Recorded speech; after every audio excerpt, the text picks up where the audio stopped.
За өнөөдөр эрүүл мэндийн салбарын үйл ажиллагаатай холбоотой асуудлаар үзэгч түмэндээ мэдээлэл өгч байна. За эрүүл мэндийн салбарт үйл ажиллагаа, сахилга хариуцлага зохион байгуулалтыг сайжруулах багц ажлуудыг бид өнгөрсөн оны 11 сараас эхлээд зохион байгуулж байгаа.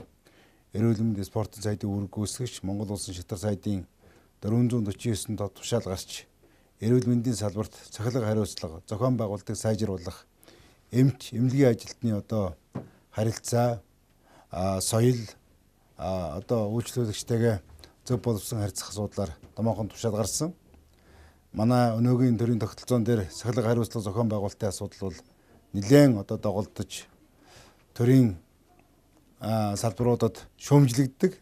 Бид бас арчлал, цахилга хариуцлага энэ үүрэг биелүүлэх чадвар, төрийн ажилтны нэр хүндийн асуудлыг адилхан тэгш авч явах байх ёстой гэдэг энэ зарчмыг бид баримталж ажилладаг учраас энэ салбарт бид нэлээд ажлуудыг хийж байна.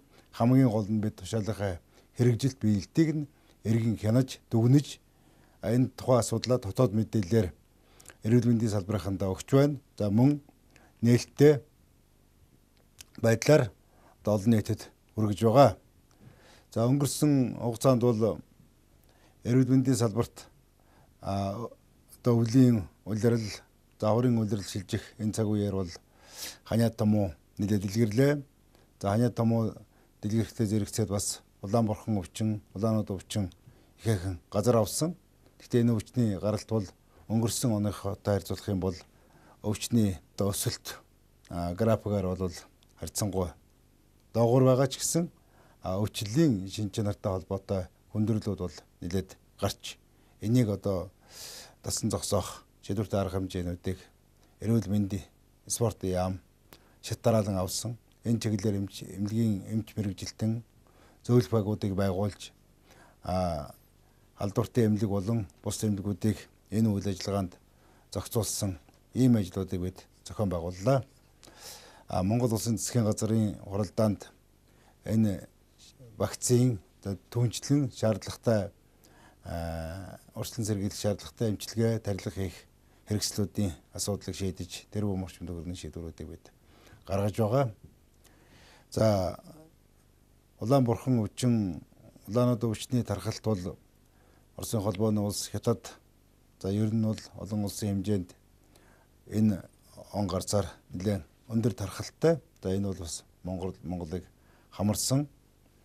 За асуудлын гол нь бол вакцин урьдчилан сэргийлэлт тарилга хийгдээгүй хүмүүст, хүүхдүүдэд ялангуяа хүн тусч байгаа.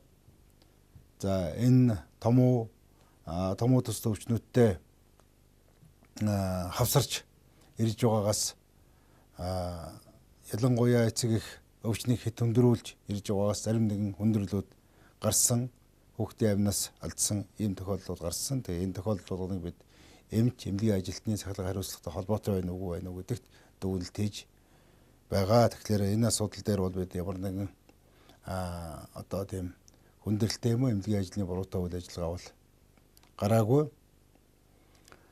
Ер нь Улаанборхон өвчний халдвар тараагч гол хүмүүс бол 18-аас 30 насны буюу энэ урьдчилан сэргийлэх вакцин хийгдээгүй ийм хүмүүстэй байгаа.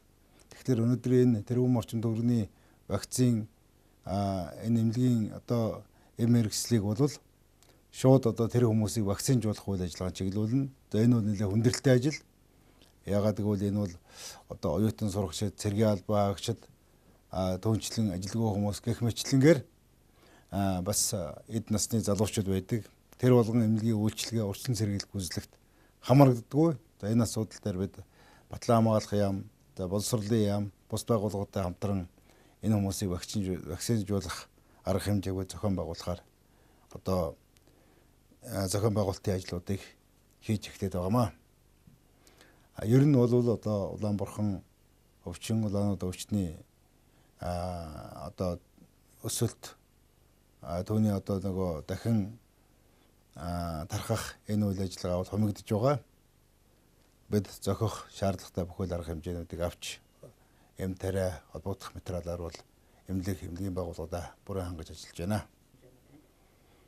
Улсын онцгой комисс Өвлөлтийг бэлтгэх улсын онцгой комисс ер нь 2015 онд идэвхтэй ажилласан.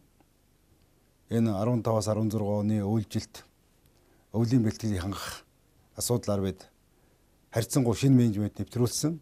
Бид асуудал болсон, цас орсон, шуурга болсон энэ үед нь биш, дандаа урьдчилан сэргийлэх болзошгүй одоо зуны улиралд зун намрын улирал өвс ногоо ургаагүй гантай байсан өвлийн улиралд зуд буюу зудрахуй нөхцөл байдал үүсч болзошгүй газруудаа бид өвс дэжээл болцоотой бүх одоо арга хэмжээнүүдийг бэлтгэлийг хангасан.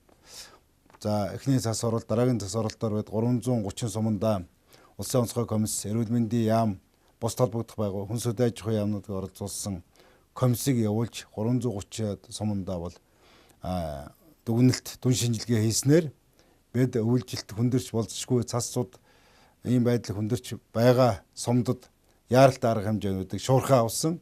Ингэснээр 2015-16 оны өвлжилт энэ одоогийн байдлаар хаваржилтын хүндрэл бэрхшээлийг бид харьцангуй хохирлогоор даван гарч чадсан. Энэ бол 2009-10 онд бол бид мал энэ хоригдлоо эдид бол 5-6 сая хүрч байсан. Өвлжилтийн байдал, цасцуудын байдал бол энэ 2009-10 оноос бол нэг дутуугүй хүндрэлүүд бол Баруун аймаг, Төвийн аймагуудад гарсан. Тэгэхдээ бид бол хохирол бэрхшээлийг бараг одоо гаргаагүй ийм байдалтайгаар бид даван туулж байгаа. За алдагдсан сум, за цасцуудын байдалтай алслагдсан сумдад бол хөдөөгийн хүн амын эрүүл мэндийн асуудлыг онцгой анхаарсан. Бидний явсан ажлын группүүд бол тэр газруудын машин техник, унаа, хэрэгслийн асуудлуудыг онцгой анхаарч за ингээд нийтдээ бол бид шуурхай арга хэмжээ авч улсын онцгой комисс энэ хуралдаанаар хэлэлцэж 40 гаруй машиныг бид сумдад хөргүүлсэн, аймагуд хөргүүлсэн. Ялангуяа энэ цасцуудтай өндөр уулын эсвэл алслагдсан энэ сумдад бид яаралтай машин техникүүдийг хөргүүлэх арга хэмжээг авсан. 2015 оны 11 сарын 25-нд бид 448 тот тушаал гаргаж энэгээр одоо энэ өдөөгийн хүн амын эрүүл мэндийн асуудал, эмнэлгийн төрийн тусламжийн асуудлуудыг бид шийдсэн байгаа. Тэгээ энэ асуудал дээр өнөөдөр улс төрдсөн ямар нэгэн дуулаан явуулж байгаа нь бол утга учиргүй бөгөөд ач холбогдол байхгүй. Хаана хэдэн машин өгсөн гэдэг асуудлаа зарим газар сонирхож байна. Бид Аранга аймагт 5 машин хөргүүлсэн байгаа. Ер нь цасуудын өндөр байгаа гол аймагуудад Завхан, за Ховд зэрэг аймагуд бол 3-4 машин очсон. За Өмнөгов аймагт гэхэд 4 машин очсон байж байгаа. За энэ сонгуулийн үйл ажиллагаатай холбогдоод улс төрсөн одоо зориуд суу тараах, говьуулах ийм үйл ажиллагаа явуулж байгаа. Түүний дотор эрүүл мэндийн салбартай холбоотой ямарваа нэгэн хүндрэл бэрхшээл бол гараагүй. Хөдөөгийн хүн амын өвчлөл тэнд одоо ханиа том бус хүндрэлүүдийг бол бид урьдчилан сэргийлэх, эмнэлгийн машин тусламжуудыг цаг үед нь зөв хөргөж чадсанаар хохирол бэрхшээлийг бол одоо гаргалгүйгээр энэ хүндрэл бэрхшээлийг бид давж чадсан ийм үйл ажиллагаа байгаа. Зөвхөн эрүүл мэнд боловсрол, эрүүл мэндийн спортын салбарт үдэггүй Монгол улсын төрийн бүх салбарт сахилга хариуцлага зохион байгуулалтыг сайжруулах шаардлагатай гэдгийг одоо бид өнгөрсөн хугацааныхаа дүгнэлт эрүүл мэнд спортын яамн дээр явуулсан ажиллагаанаас бол бид харж байгаа. Арчил гэдэг бол дураараа ажиллах, асуудалд ханга хандах, эзэмгүйдүүлэх асуудал биш. Ийм учраас Монгол төрийн бүх салбар цэг нэг бүр дээр энэ сахилга хариуцлага зохион байгуулалтыг эрс сайжруулах шаардлагатай. Ер нь одоо Монгол улсын хурал, засгийн газар энэ асуудлаар тусгайлан авч хэлэлцэж төрийн бүх салбарт сахилга хариуцлага зохион байгуулалтуудыг эрс сайжруулах ийм шаардлага байж байгаа. Аливаа нэгэн улс төрийн намын нэрээр танил талын одоо датаасаар төрийн албанд сууж цаг нөхцөөж ажлын хариуцлага алдаж байгаа энэ үйл ажиллагааг бол одоо бид Монгол төрөөс шахан гаргах зайлшгүй шаардлагатай байгаа. Төрийн алба, хуулийн чанд захин биелүүлж, сахилга хариуцлагыг эрс дэвшлүүлж чадсанаар Монголын иргэд хүнд сурталгүй, аливаа хүндрэлгүй ийм төрийн үйлчлэгийг авна. 2016 он бол хэрэглэгчийн жил болгон зарласан учраас бид хэрэглэгчтэй ард иргэдтэй хандсан төрийн үйлчилгээнд зарчмын өөрчлөлт хийх ёстой гэсэн ийм байр суурьтай байгаа. Энэ асуудлыг Монгол Улсын засгийн газар цаашдаа улсын их хурлд оруулах нь зүйтэй гэсэн ийм бодлого баримталж байгаа. Энэ чиглэлээр Монгол Улсын шатар сайдын хувьд өнөөгийн нөхцөлд эрүүл мэндийн спортын сайдын ажлыг хариуцж байгаагийн хувьд бас албан ёсоор мэдэгдэхийг хүсэж байна.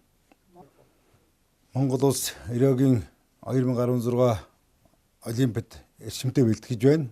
Олимпийн бүх оролцох төрлүүдээр бид бэлтгэл гарсан.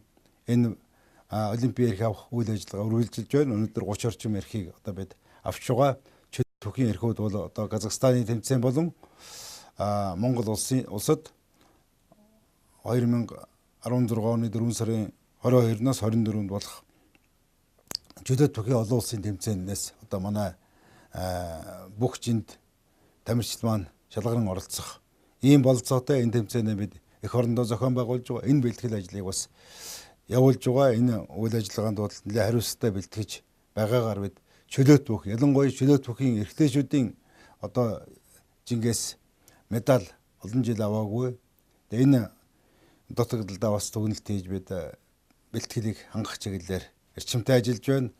Энэ тэмцээнийг 4 сарын 22-наас 24-ний өдөр өндөр хэмжээнд цахилгаан хариуцлагатай олон улсын 80 гаруй орон ирэх учраас сайн зохион байгуулалтад оролцуулах ийм шаардлагатай байгаа.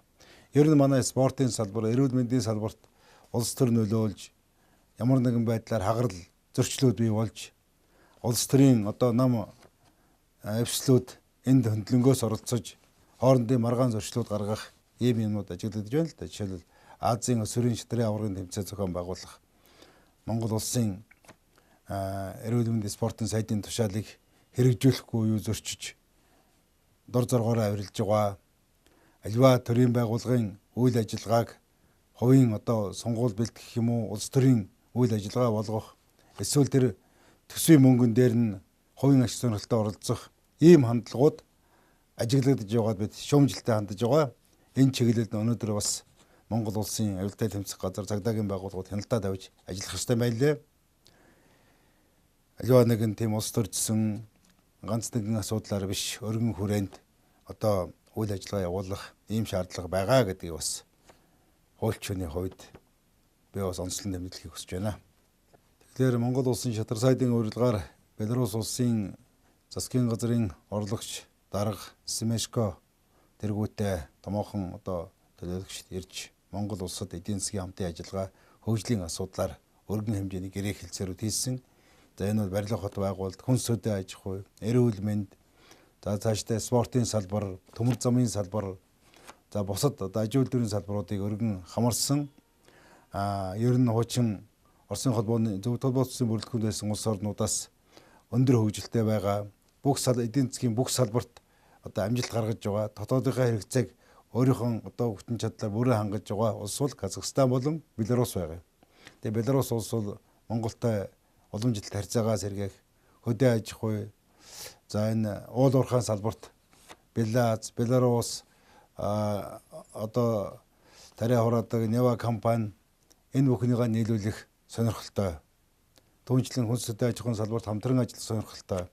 За эрүүл мэндийн салбарт гэхэд орчин үеийн эмнэлгийн тоног төхөөрөмж, эмүүдээр нийлүүлэх ийм санал санаачлагуудыг гаргасан. Энэ тал дээр ажлын хэсэг байгуулан хамтран судалгаа хийж байна. За 8 сарын эцээр Лукашенко ерөнхийлөгч Монгол улсад айрчлана.